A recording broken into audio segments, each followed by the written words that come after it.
नमस्कार विद्यार्थी मित्रांनो, एजीएमपीसी आपल्या युट्यूब चॅनलमध्ये स्वागत आहे. आज आपण 29 मार्च 2026च्या चालू घडामोडीचे प्रश्न आणि उत्तरे पाहणार आहोत. मित्रांनो, या व्हिडिओमध्ये आपण सर्व महत्त्वाचे प्रश्न पाहणार आहोत, जे की तुमच्या येणाऱ्या एक्झामसाठी महत्त्वाचे असतील. त्यामुळे व्हिडिओला शेवटपर्यंत नक्की पहा आणि चॅनलवर नवीन असाल तर चॅनल सबस्क्राईब करायला विसरू नका. चला तर सुरू करूया. आजचा आपला पहिला प्रश्न आहे, 2025 वर्षाचा 35वा सरस्वती सन्मान कोणाला जाहीर झाला? आणि त्याचे योग्य उत्तर आहे पर्याय क्रमांक 2 रामकुमार मुखोपाध्याय. अधिक माहिती जाणून घेऊया.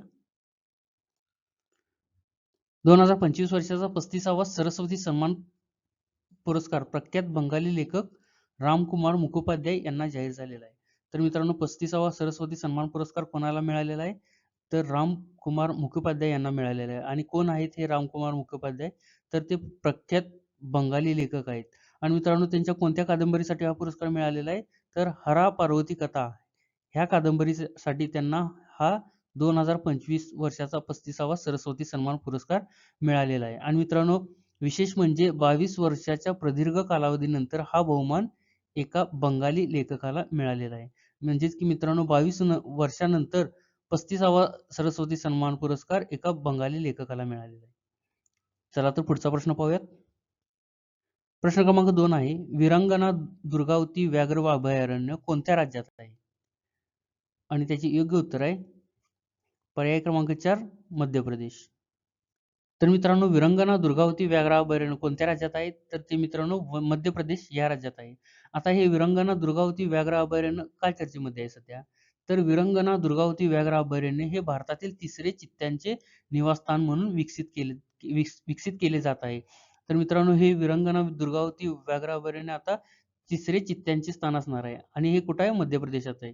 आणि मित्रांनो, हे अभयारण्य नवरादेही आणि दुर्गावती वन्यजीव ह्या दोन अभयारण्यांना एकत्र करून तयार करण्यात आलेले आहे. कोणते? नवरादेही आणि दुर्गावती वन्यजीव यांना एकत्र करून हे मध्य प्रदेशात तयार केलेले एक अभयारण्य आहे.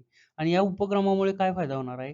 तर या उपक्रमामुळे चित्त्यांना सुरक्षितपणे परिस्थितीशी जुळवून घेण्यास आणि निसर्गात सोडण्यास मदत होणार आहे, ज्यामुळे भारतातील वन्यजीव संवर्धन अधिक मजबूत होणार आहे या उपक्रमामुळे. चला तर पुढचा प्रश्न पाहूयात. प्रश्न क्रमांक 3 आहे, कोणत्या राज्याने किंवा केंद्रशासित प्रदेशाने अनमोल नावाची योजना सुरू केली? आणि त्याचे योग्य उत्तर आहे पर्याय क्रमांक 2 दिल्ली. तर मित्रांनो, दिल्ली सरकारने मार्च 2026 मध्ये नवजात बालकांमधील अनुवंशिक आणि चयापचय आजारांचे लवकर निदान करण्यासाठी अनमोलचा अर्थ काय? Advanced newborn monitoring for optimal life care नावाची विशेष योजना सुरू केलेली आहे. मित्रांनो, कोणत्या केंद्रशासित किंवा राज्याने सुरू केलेली आहे? तर दिल्ली या केंद्रशासित प्रदेशाने ही अनमोल नावाची योजना सुरू केलेली आहे. आणि त्याचा उद्देश काय आहे ह्या अनमोल नावाच्या योजनेचा? तर नवजात बालकांमधील अनुवंशिक विकार लवकर ओळखणे आणि गोल्डन अवरमध्ये म्हणजेच की तातडीच्या वेळेत उपचारांची सुविधा देणे हे या अनमोल नावाच्या योजनेचा मुख्य उद्देश आहे. आणि ते कोणत्या राज्याने चालू केलेले किंवा केंद्रशासित प्रदेशाने चालू केलेले आहे? तर दिल्ली या केंद्रशासित प्रदेशाने ही अनमोल नावाची योजना सुरू केलेली आहे. चला तर पुढचा प्रश्न पाहूयात. प्रश्न क्रमांक 4 आहे, आशियाई पॅसिफिकसाठी ओपन एआय कंपनीच्या व्यवस्थापकीय संचालकपदी कोणाची नियुक्ती करण्यात आलेली आहे? आणि त्याचे योग्य उत्तर आहे पर्याय क्रमांक 1 किरण मनी. अधिक माहिती जाणून घ्या. तर मित्रांनो, ओपन एआय जिओ हॉटस्टारचे माजी सीईओ आणि किरण मनी यांची आशियाई पॅसिफिक विभागाचे व्यवस्थापकीय संचालक म्हणून नियुक्ती करण्यात आलेली आहे. तर मित्रांनो, हे कोण आहेत किरण मनी? तर ते ओपन एआय जिओस्टारचे माजी सीईओ आहेत आणि आता ते आशियाई पॅसिफिकसाठी ओपन एआय कंपनीच्या व्यवस्थापकीय संचालकपदी निवड करण्यात आलेली आहे. आणि मित्रांनो, या नियुक्तीची घोषणा कधी झाली? तर 25 मार्च 2026 रोजी करण्यात आली. आणि ते सिंगापूर येथील कार्यालयातून ओपन एआयच्या आशियातील विस्ताराचे नेतृत्व करतील. कोण? किरण मनी. मित्रांनो, सिंगापूरमधून या कार्यालयाचे म्हणजे सिंगापूर येथील कार्यालयामधून ह्या आशियातील विस्ताराचे नेतृत्व किरण मनी करणार आहेत. आणि मित्रांनो, ही नियुक्ती भारतासारख्या उच्च क्षमतेच्या बाजारपेठांवर कंपनीचे वाढते लक्ष अधोरेखित करते. किरण मनी यांची नियुक्ती. चला तर पुढचा प्रश्न पाहूयात. प्रश्न क्रमांक 5 आहे, CAPF विधेयक 2026 कोणत्या मंत्रालयाशी संबंधित आहे? आणि त्याचे योग्य उत्तर आहे पर्याय क्रमांक 2 गृह मंत्रालय. आता अधिक माहिती जाणून घेऊया. तर मित्रांनो CAPF विधेयक 2026 कोणत्या मंत्रालयाशी संबंधित आहे? तर ते गृह मंत्रालयाशी संबंधित आहे. आणि मित्रांनो केंद्र सरकार केंद्रीय सशस्त्र पोलीस दल म्हणजेच की सामान्य प्रशासन विधेयक 2026 सादर करणार आहे. आणि या विधेयकाचा भारताच्या निमलष्करी दलांमधील नेतृत्वावर लक्षणीय परिणाम होऊ शकतो. आणि मित्रांनो हे CAPF विधेयक याचा उद्देश काय असणार आहे? तर याचा उद्देश काय? IPS अधिकाऱ्यांची प्रतिनियुक्ती कमी करण्याच्या व पूर्वीच्या प्रयत्नांना उलटवून केंद्रीय सशस्त्र पोलीस दलांमध्ये याचे वर्चस्व कायम ठेवणे हे या CAPF विधेयक 2026 चा मुख्य उद्देश असणार आहे. आणि कोणत्या मंत्रालयाशी संबंधित आहे? तर ते गृह मंत्रालय यांच्याशी संबंधित आहे. आणि मित्रांनो आपल्या भारताचे केंद्रीय गृहमंत्री कोण आहेत? तर ते अमित शहा हे केंद्रीय गृहमंत्री आहेत. चला तर पुढचा प्रश्न पाहूयात. आता प्रश्न क्रमांक 6 पाहूयात. औद्योगिक पार्क प्रोत्साहन धोरण कोणत्या राज्याने सुरू केले?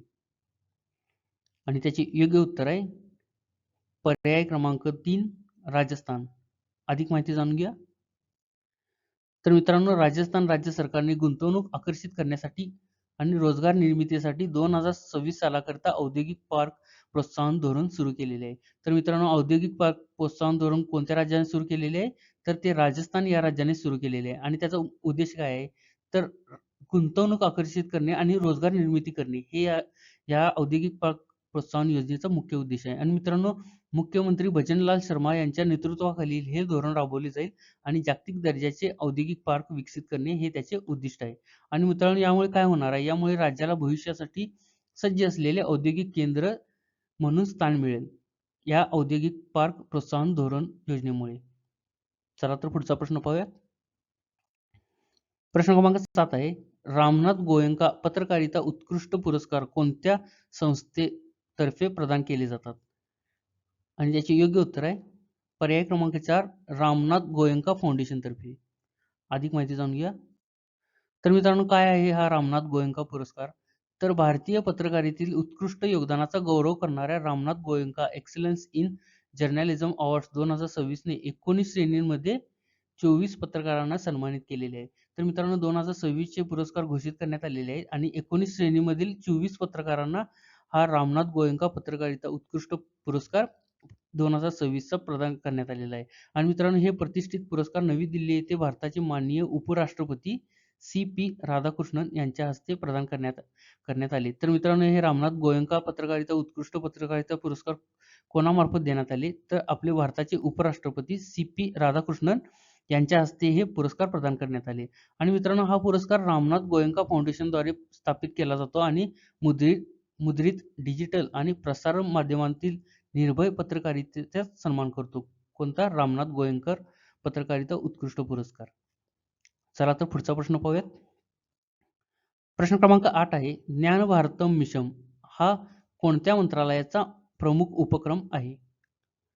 आणि त्याचे योग्य उत्तर आहे पर्याय क्रमांक 2 संस्कृती मंत्रालय. अधिक माहिती जाणून घ्या. तर मित्रांनो ज्ञान भारतम मिशन हा भारत सरकारच्या संस्कृती मंत्रालयाचा प्रमुख उपक्रम आहे. तर मित्रांनो हा काय आहे उपक्रम? तर केंद्रीय अर्थसंकल्प 2025-26 मध्ये घोषित करण्यात आलेले हे मिशन देशाचे हस्तलिखित वारशाचे सर्वेक्षण, संवर्धन आणि डिजिटलायझेशन करण्यासाठी राबवली जात आहे. तर मित्रांनो हे ज्ञान भारतम मिशन कोणत्या मंत्रालयाद्वारे राबवले जाते? तर संस्कृती मंत्रालयाद्वारे राबवले जाते. आणि त्याचा उद्देश काय आहे? तर देशातील हस्तलिखित वारशाचे संवर्धन, सर्वेक्षण आणि डिजिटलायझेशन करणे हे या ज्ञान भारतम मिशनचे मुख्य उद्दिष्ट असणार आहे. चला तर पुढचा प्रश्न पाहूयात. प्रश्न क्रमांक 9 आहे. ध्वनी स्पंदना हा उपक्रम कोणत्या राज्याशी संबंधित आहे?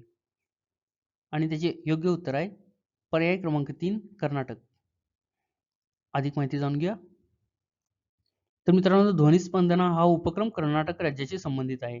आता हा ध्वनी स्पंदना उपक्रम काय आहे? तर मित्रांनो हा कर्नाटक राज्य मार्ग परिवहन मंडळाने दृष्टीहीन प्रवाशांना मदत करण्यासाठी हा सुरू केलेला आहे. आता दृष्टीहीन प्रवाशांना कशी मदत करणार? तर बसची माहिती, आसन क्रमांक इत्यादी सर्व गोष्टी या ध्वनी स्पंदना उपक्रमाद्वारे दृष्टीहीन प्रवाशांना मदत होणार आहे. आणि मित्रांनो आता हा ध्वनी स्पंदना उपक्रम का चर्चेत आहे सध्या?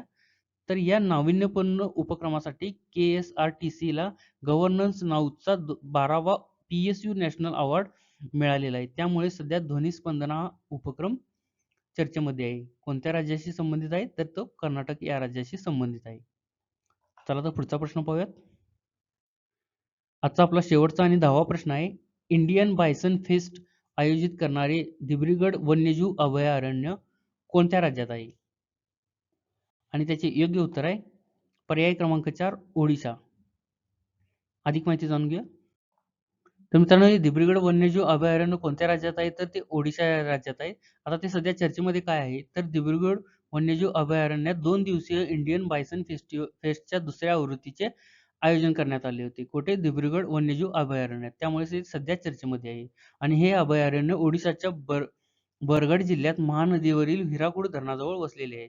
आणि मित्रांनो, कुठे आहे हे दिब्रुगढ वन्यजीव अभयारण्य? तर बरगड जिल्ह्यात हिराकूड धरणाजवळ हे दिब्रुगढ वन्यजीव अभयारण्य वसलेले आहे. आणि मित्रांनो, हिराकूड धरण आपल्याला माहितीच आहे की भारतातील सर्वात लांब धरण आहे आणि जगातील सर्वात लांब मातीचे धरण म्हणून हिराकूड हे धरण ओळखले जाते. तर मित्रांनो, हे होते आजचे आपले 29 मार्च 2026 चे चालू घडामोडीचे प्रश्न आणि उत्तरे. मित्रांनो, 10 प्रश्न पाहिलेले आहेत. 10च्या 10 प्रश्न हे आपल्या येणाऱ्या एक्झामसाठी खूप महत्त्वाचे असतील. मित्रांनो, व्हिडिओ कसा वाटला कमेंटमध्ये नक्की सांगा आणि व्हिडिओ आवडल्यास लाईक अँड शेअर नक्की करा आणि आपल्या मित्रांपर्यंत पोहोचवा. आणि आपण चॅनलवर नवीन असाल तर चॅनल एज्यू MPSC हे आपले यूट्यूब चॅनल सबस्क्राईब करायला विसरू नका. धन्यवाद.